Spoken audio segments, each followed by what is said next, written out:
Our next question comes from Len Satterfield with ringtv.com.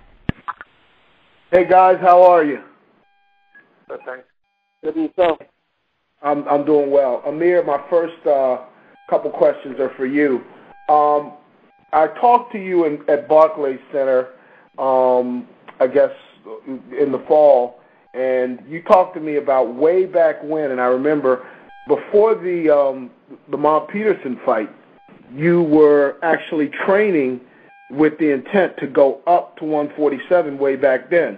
So you're a really big guy, even though this is your first time at 147. Can you talk about the benefits of not having to lose weight and to be able to train at a higher weight before this fight in terms of the energy you expect to have on fight night? I mean, if you look back, a couple of years ago when I did kind of make my mind up going up a way, I used to have trouble making 140 division. It was after the Judah fight. And it was never easy to make 140. I was big, I've got a big body frame, and I'm a tall fighter. So it was always hard to make the 140 division. But you know what? I still made it. I mean, even if I had to make 140 now, I'll still kill myself and make the weight.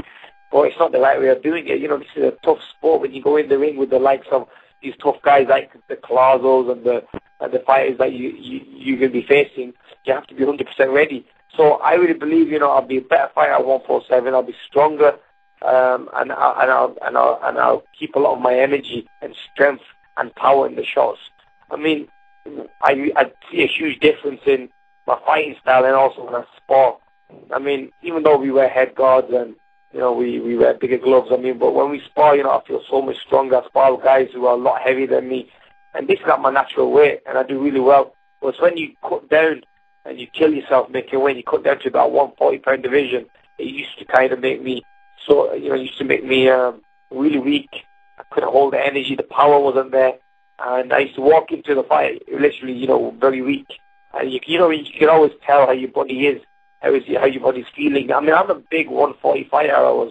Even at 147, I'm not going to be a small 147 fighter. So I think this weight is going to be perfect for me. I'm going to be exactly where I need to be. I'm going to be nice and strong, and I'm going to be nice and fresh. You'll definitely see a different Amir Khan coming into this fight because I've had a lot of time to work on things, work on new strategies, and also work on my trainers, Virgil Hunter, and also my strength conditioner, Tony Brady. So I know I'm going to be ready in this division, and I can't wait to step in the ring. Style-wise, who compares most favorably to Collazo? I mean, I know you fought two southpaws back-to-back in McCloskey and Judah. Would they rank as being favorable in terms of his style and his ability to box? Look, Collazo is a one-of-a-kind fighter. He has his own style. I respect the way he fights, and he always causes big problems to his opponents, and he does really well in the ring. So it's not gonna. I'm not gonna compare him to any opponent I've faced before. I've not faced a Collazo before, so I need to work on a new strategy and to work on a new game plan, and my trainer Virgil is helping me to overcome that. Okay, last question for you. Do you expect to box more, literally just box more and be more patient in this fight, given that you're facing a bigger guy? We're going to see how the fight turns out, really, and we're going to see what goes down when we in the ring. I mean, if we have to change, we change. I mean, we know, I think everyone in the world knows we can box and we can fight. So we'll just see how it all goes. Thanks a lot, Amir. Luis, are you there? I'm here. Hey, buddy, how you doing? I'm good, and yourself? Oh, not too bad. Listen, can you comment? One thing that's really impressive about Amir and is his speed. It's undeniable, and he's obviously got skills. Is there anyone, especially at this point in your career, is there anyone compares on your schedule? I mean, Shane Mosley. Andre Berto, would he compare to them? Who would you compare him to on your record? He got great speed, but I think maybe he might be a little slower than Andre Berto was. But styles make fight, and come fight night, we'll definitely see if the speed is going to be a factor or not. My last question for you. He talked about, and I talked to Virgil about this, about him jumping into shots and being available for some of the shots like the one that Danny Garcia caught him with, and obviously earlier in his career against Breeders Prescott. Do you see him being able to change that in the last couple fights that you've seen, or do you expect to maybe take advantage of that kind of opportunity again?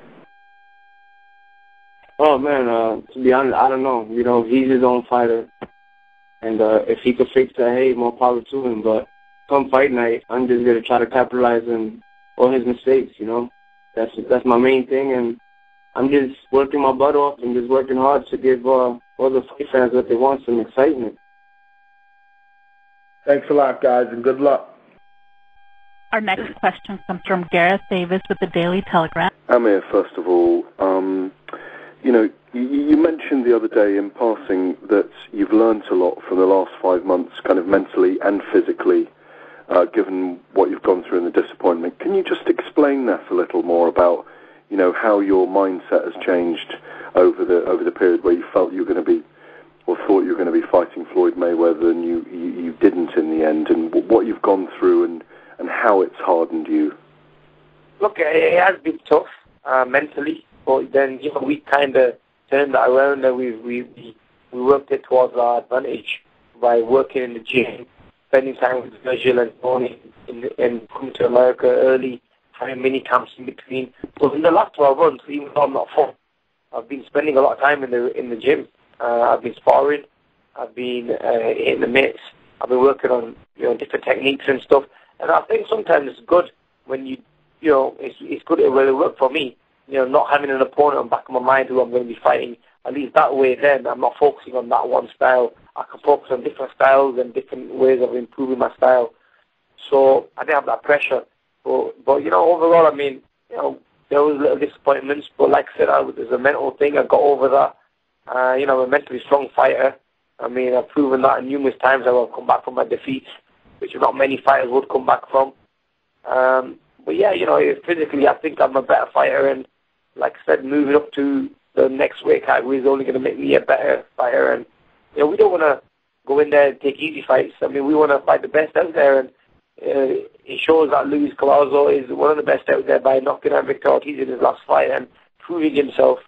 I think he's earned a big fight, and you know, so that's the reason we want to fight him, because we really believe that he's one of the dangerous guys at 147, and that's the fight that I need, and to get me up there and get me back in the ring again. Amir, there was a lot of criticism of your last performance against Julio Diaz, that you looked shaky at times. But so therefore, when you go in against Luis Collazo, is it not just the victory that's important, but the manner of the way you fight, your performance that you put on the night? Definitely. I mean, it's all about performing in a good fashion, really, putting a great fight on, and you know, putting a great performance on and great fight for the fans. I mean, look, you always have good days and bad days in the office, and I really believe that, you know, I needed a nice break after the Diaz fight. I hadn't had a long break for such a long time, so you know, being a young fighter who's always active, I think that breaks to me a world of good. And also killing myself making the 140 division, I won't be doing that anymore. So I'll be going into the fight very healthy and very happy. Thank you, Amir. A question for Luis. Luis, you mentioned that you want to capitalize on Amir's mistakes. Do you believe, obviously we know how incredibly exciting Amir is in attack. Do you think he's a vulnerable fighter in defense? Sometimes all fighters are. You know, we make mistakes, so absolutely. You know, we're not perfect. But that's why, like, different styles make beautiful fights, you know, and I'm just going to try to capitalize the best of my ability. And finally, for Luis, obviously you had this very close decision. A lot of us were either there or watched the fight with Ricky Hatton back in May 2006. And, you know, on another night it could have been your decision. Obviously he had you down early and it probably won in the fight. Do you take something from that? And obviously you had a very close fight with Berto as well. Do you take something from these fights and say, this ain't happening to me again. I'm going to change it around this time. It's going to be my night. And use those other fights in your advantage when you give everything against Khan.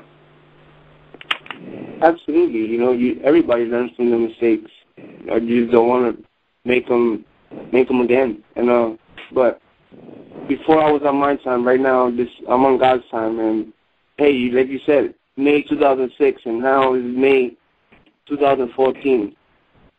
It's amazing.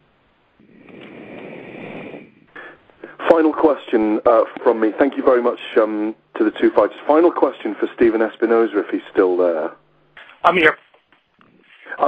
When Floyd made the decision finally to fight Marcos Maidana, were there any back and forths with yourselves and Floyd Mayweather? And did he was it a very difficult decision for him in the end? Did he come very close to choosing Amir rather than Marcos? Can you kind of just spell out the last few days, if you like, of how it went down?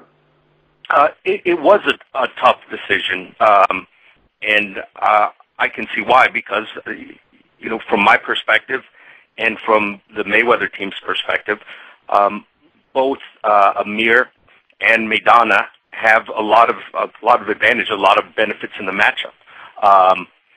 You know, Floyd was, you know, from the network perspective, both would make very interesting fights, very competitive fights from what we believe, and you know, from the network perspective, both would be approved. So it was ultimately, you know, up to the Mayweather side to choose between the two, and you know, he did ruminate on it for a while, and it was a tough decision. I've heard him say that, but you know, he obviously went with Maidana, while acknowledging that Amir has a lot to offer and could be a potential opponent in the near future as well. Gentlemen, thank you very much, and thank you, Richard and Kelly. Thank you. Brom. Our next question comes from Dan Rafael with ESPN. Hello, everybody. My first question is for Louis. Louis, when you fought Victor Ortiz, you know, you took a little bit of a risk because, you know, that was, I guess, the biggest fight at that moment that was offered to you. But you knew that it would lead to a bigger fight with a victory, and certainly Victor would know the same thing. My question for you, though, is when you beat Victor Ortiz and now you wind up with this fight with Khan on this big card, was this what you had in mind, kind of what you had expected to gain from a victory against Ortiz? Absolutely. You know, Khan is a great fighter. He's been on top of the game quite some time now. And to be able to get this fight, just getting me closer to where I really want to be. And where is that exactly? In the top of the welterweight division. So that leads to my next question that I'd like you to answer, and also when you're done, Amir, if you could answer also. You're fighting on Floyd's undercard. Obviously, that means a lot of exposure, and you know, Floyd made it a point to say that he wanted a big fight on his card. I know he had said that Amir should fight on his card when he decided to fight Maidana instead. So I'm wondering, do you guys, I know you got to fight each other, but do you also view this essentially as your audition to fight Floyd in the fall? Louis? Well, for me, to be honest, like I said before, you know, Victor was doing the same thing. And right now my main focus is Amir Khan. My radar is on him. And if the future, you know what, tomorrow got his own worries, and today I'm just dealing with today's. And with this fight here, this is all I'm focused on. Now, you did say in the ring after you fought Ortiz, of course, you called out Floyd too, like anybody else would in that weight class. So it's got to be in the back of your mind a little bit, no? Well, absolutely, you know, but I'm not thinking about it. I don't go to sleep thinking about, I might get the Floyd fight. Of course not. My main focus is Khan, and May 3rd is going to be an exciting night. Amir, can you talk about whether you feel as though, especially given what happened and the way Floyd went about deciding who his opponent would be for the May fight, that in essence you are going to be there in his face all week. He's going to see you around, certainly know how your fight goes, and that you see this as a chance to put yourself in position to get that fight in the fall that you didn't get for May?